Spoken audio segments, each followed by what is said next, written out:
반갑습니다. 부자주식TV의 최현우 전문가입니다. 오늘 여러분들과 다뤄볼 주제는 수소 산업에 대해서 한번 말씀을 드려볼까 합니다. 우리가 친환경이라고 한다면 수소, 태양광, 풍력 등 여러 가지 산업들을 떠올릴 테고 가장 최근에 핫한 섹터는 2차 전지가 아닐까 생각되는데요. 친환경이나 전반적인 종목이 그렇듯 그리고 업황이 그렇듯 시장은 돌고 돕니다.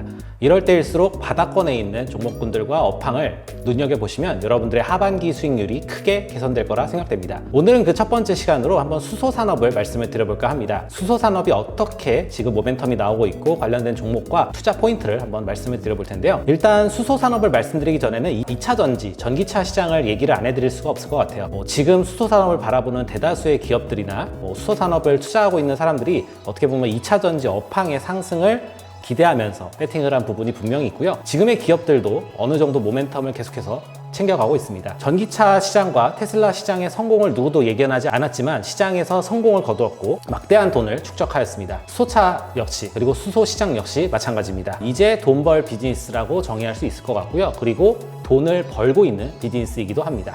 가장 최근에 이슈가 된 부분은 미국의 수소 관련 그리고 인프라 관련 투자입니다. 4개 이상의 수소 산업 허브를 조성하고요. 2022년부터 2026년까지 80억 달러의 연방정부 지원 예산이 포함됩니다. 그리고 이제 수전의 장치 업그레이드를 상용화하는데 10억 달러를 투자하고 클린 수소 프로젝트를 위해서 5억 달러를 투자하면서 개발과 생산과 운송, 보관 등을 실생활에 적용될 수 있도록 내용을 더하고 있습니다. 국내에서 투자를 하신 분들 한국판 뉴딜 2.0을 기억하시면 좋을 것 같은데요. 그린 뉴딜이나 탄소 중립 추진 기반의 구축, 굵직굵직한 사업들이 전부 다 수소와 연관이 되어 있습니다. 그리고 최근에는 관용차나 관련된 정부 기관에서도 수소차에 대한 지원이나 수소 충전소를 많이 설치한다고 하는데 그런 부분이 점차적으로 주가에 반영될 거라 생각되고 있습니다. 개인적으로는 사람들의 인식이 이제부터 살짝 전환이 된다면 아마 수소 산업이 지금의 2차 전지 산업처럼 그리고 전기차 산업처럼 폭발적으로 커질 수 있을 거라고 생각되고 있고요.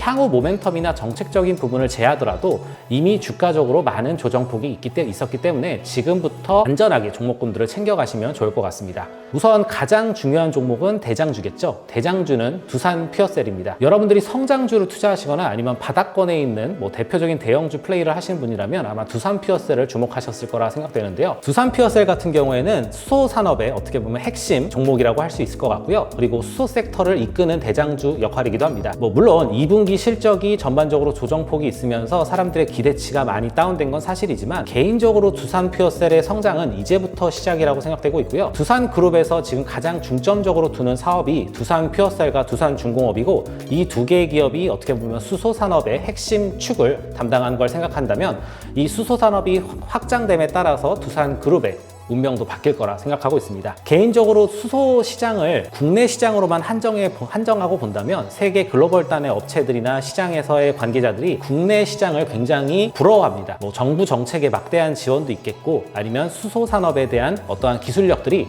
굉장히 높아진 부분도 실감케 되는데요.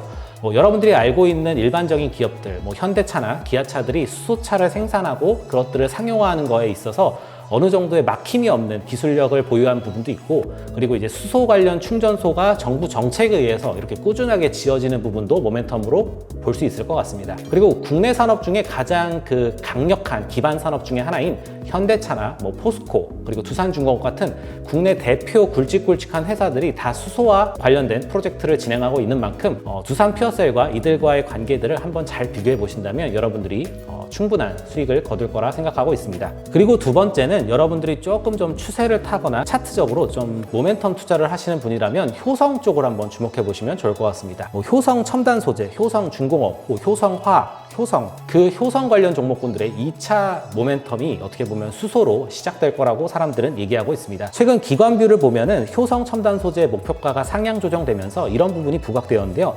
하반기 수소 모멘텀이 본격화된다. 내용인즉슨 탄소 섬유 쪽의 부분에서 2022년 2,500톤 정도의 추가 증설을 통해서 이 업황을 선도할 것이다라는 기관 뷰가 확인되고 있고요. 관련된 내용들을 검색해 보시면 아마 효성 쪽에서 수소 산업을 굉장히 많이 접근한 부분도 확인될 것 같습니다. 관련된 종목군 중에 하나인 효성중공업 역시도 비슷한 흐름인데요. 효성중공업은 최근에 신사업을 하나 추가했는데 그 신사업이 수소 충전소 건설이었습니다.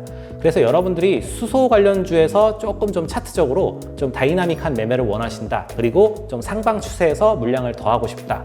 그러신 분들은 효성 관련 종목을 주목해 보시면 좋을 것 같습니다. 그리고 이러한 관련 종목군들과 아까 말씀드린 두산퓨어셀 사이에 있는 친구가 대표적으로 최근에 상승하는 종목인 상하프론테크 같은 종목도 있을 수 있겠고요. 아직은 상장하지 않았지만 일진 하이솔루스도 여러분들이 주목해 볼 만합니다. 개인적으로 이쪽 섹터에서 굉장히 관심 있게 보는 종목 중에 하나고요. 일진 하이솔루스 같은 경우에는 일진 다이아의 자회사입니다. 그리고 좀 있으면 상장할 회사인데요. 여러분들이 IPO 관련 공부를 해보신 분이라면, 그리고 수소 관련주를 아마 관심 있게 본 분이라면 굉장히 좋은 종목이라는 걸 바로 아실 것 같습니다. 종목에 대해서 간단하게 말씀을 드리면 탄소 저감 장치라든지 아니면 수소 관련 탱크를 만드는 회사인데, 이 친구 같은 경우가 이번에 상장을 하면서 시장에서 평가를 받게 될 예정이지만 굉장히 방향적으로나 내용적으로 좋게 보고 있고요. 일진그룹 자체가 일진 다이아를 비롯해서 일진 머티리얼스 이런 관련된 종목군들이 지금 시장에서 핫하게 주목받고 있는 부분은 일진 하이솔루스가 좀 더 모멘텀을 더할 포인트라고 생각되고 있고, 실적에 대한 부분이라든지 그리고 수소 관련 그런 종목군들을 피어로 나눠봤을 때는 상하프론테크보다 일진 하이솔루스가 더 저평가라는 분석까지 있는 만큼 여러분들이 관련된 종목군들을 하나하나씩 살펴보고 그 종목군에 해당되는 섹터에 대한 부분과 그리고 그 종목이 이 시장에서 어느 정도의 입지를 가지고 있는지를 한번 고민해 보신다면 아마 종목 공부나 주식 공부가 좀 더 수월해지지 않을까 생각되고 있습니다. 오늘은 이렇게 수소 관련주, 두산퓨어셀, 효성첨단소재, 그리고 효성중공업, 그리고 상하프론테크, 그리고 아직은 상장하지 않은 일진 하이솔루스까지 내용을 더해봤습니다. 우리가 수소 관련주라고 한다면 막연히 어렵게 생각하실 수도 있고, 아니면 종목에 진입을 하셨다면 아마 좀 힘든 구간이 있을 거라고 생각되고 있습니다. 하지만 시장의 기대가 모두가 반영이 되고 그 시장의 기대대로 종목이 올라간다면 여러분들은 아마 고점에서 매수하실 수밖에 없을 것 같고요. 지금 이런 구간에서 좋은 종목군들을 싸게 담으신다면 아마 하반기 주식시장을 좀 더 편안하게 보낼 수 있지 않을까 생각되고 있습니다. 저는 다음 시간에 다시 뵙도록 하겠습니다. 고맙습니다.